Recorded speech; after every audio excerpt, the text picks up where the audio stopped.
We got a new GURPS book out, GURPS Tactical Shooting Extreme Conditions. If you're new to GURPS, you probably haven't heard about it, but if you're a GURPS veteran, then this title isn't new to you. Tactical Shooting Extreme Conditions was in development for, I believe, 5 years or so.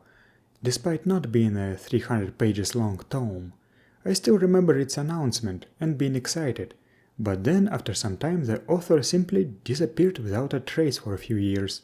Hence the delay. However, he has re-emerged and actually finished the book, so big props for that. What is this book about? Just like Tactical Shooting, it presents new, crunchy rules for realistic firearm combat. While it is mostly intended for high-tech games, many of the rules are applicable to low-tech and ultra-tech games as well. The book itself is only 42 pages long, but it is densely packed with information, making the most out of its limited volume. Let's go through it chapter by chapter. Chapter 1 is titled Shooting in Extreme Conditions.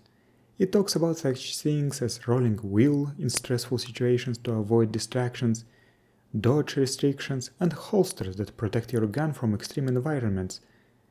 Then there are some quite generic rules that are very interesting to me, as I have been delving into these topics as of late. The first sub-chapter is Reduced Vision due to Precipitation and Vegetation. Exactly what I was researching before the release of this book. GURPS just didn't really have much on this topic. Some of the rules in this sub-chapter were taken from the Emerald Hell article from Pyramid 395, and I even talked about them before. However, the rules were slightly changed and clarified. Now, such conditions as fog, rain, snow, and dense vegetation impose a penalty to vision. Depending on the severity of the condition, the vision penalty is applied in increments. For example, if dense fog has an increment of 50 yards, then every 50 yards between you and the target impose a -1 to vision. Pyramid 395 introduced this concept first, but it didn't explain how it all works. I blame the editor for not catching that. So it's nice to have a proper explanation here. I'd be happier if we had rules for using these vision increments with the obscure advantage.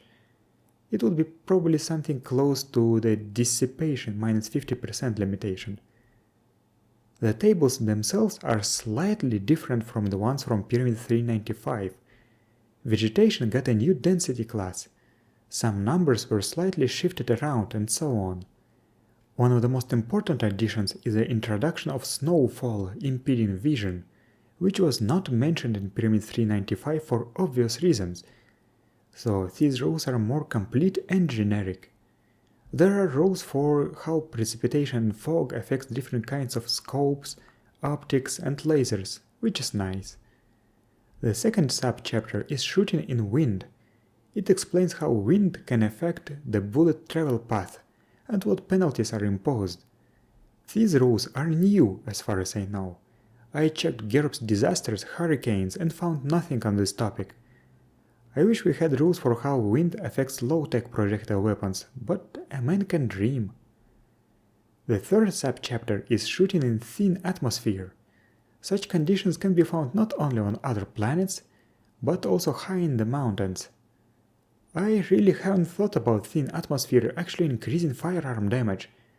The increase is not significant, but in ultra-tech games where numbers are higher, it will be noticeable. Strangely enough, there is nothing about shooting in dense atmosphere. Do I simply reverse the rules? It would be really nice to have these rules for ultra-tech games, but this part was probably omitted because the book focuses on environments that can be found on Earth. Oh well. Then we have chapters devoted to specific extreme environments.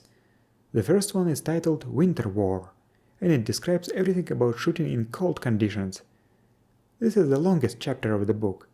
Despite being very familiar with cold winters, I learned a lot of new things from this chapter. It talks about everything from wearing multiple layers of clothes to keep yourself warm, to ways to conceal the vapors you exhale that may reveal your position. Also, we finally get rules for snow blindness. I complained about this before. Speaking about my complaints about non-existing rules, I wonder why nobody has called me out for being a dumbass and not reading GURPS After the End 2, The New World. That book does have rules for movement on snow and ice that are pretty decent. GURPS Tactical Shooting Extreme Conditions also reprints rules for movement on snow but not on ice. But it also makes them slightly different. Also, it mentioned that movement through snow is extremely tiring, but doesn't specify what this means in terms of mechanics. If you want these mechanics, consider using the rules from GURPS Russia, where each inch of snow equals to 6 pounds of extra encumbrance. The other rules in extreme conditions are very detailed. Now you have rules for bracing a firearm when lying prone in the snow, guns freezing up, urinating on guns to unfreeze them, cold affecting optics, and even hollow point projectiles failing to expand due to their cavities getting plugged up by heavy winter clothing. Also, I had no idea that ambient temperature has such a significant effect on firearm damage. One thing that I found interesting is that snow reduces fragmentation damage from ground level explosion, and ice increases it. My favorite part was the rules for how much DR does snow provide.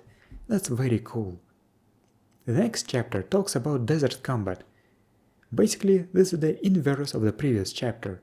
It talks about the rules for heat and introduces such things as sandstorms that penalize vision and hearing, sun glare that works the same as snow blindness, heat haze that limits the range of vision, and, surprise, rules for moving on sand. Yet another thing that I complained about. However, I have a complaint about the sandstorm rules. They tell us to apply 1d-5 damage to unprotected ice and optics, but do not say how often you should do that, and what damage type this is. And this is important.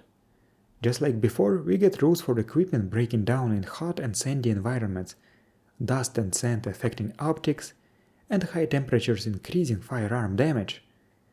Then we have a chapter on jungle combat.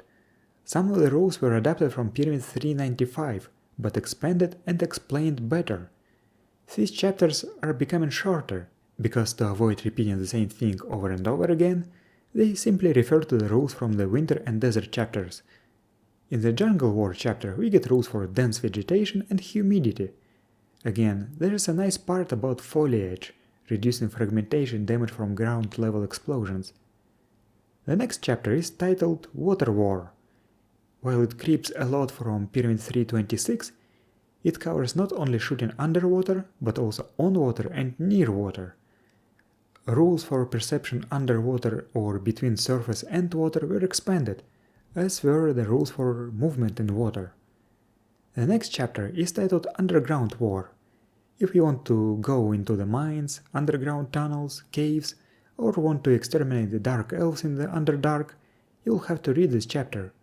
Most, if not all, rules for vision, hearing, and movement were reprinted from GURPS Underground Adventures, so as I complained earlier, the rules for vision aren't very clear to me.